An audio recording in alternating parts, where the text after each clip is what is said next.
Ťahni ma ďalej, chcem preskočiť múr, prekročiť práh tam, kde blíži sa smrť. Viem, ty si tam a viem, kto je pán, kto je víťaz nad smrťou, aj keby som zomieral za kohokoľvek, a kedykoľvek.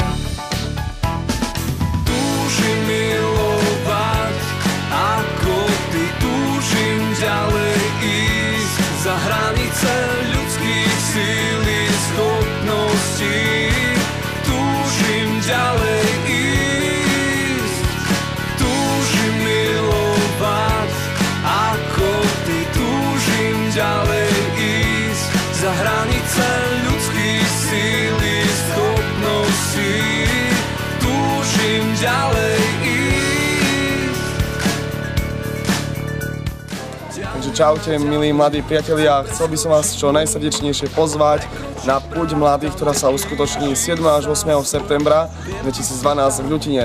Čaká na vás super program, skvelá zábava, super animátori, takže neváhajte a príďte. Chceme vás pozdraviť od nás, od Juskovej Vôly, zo stretnutia mládeže a zároveň vás pozvať všetkých, ktorí nás vidíte, aby ste nás nielen videli, ale počuli na stretnutie mládeže, ale tentokrát do Ľutiny. Čaká vás bohatý program, workshopy, vystúpenie skupín, svätá liturgia, ktorá bude celebrovať otec arcibiskup a metropolita Ján.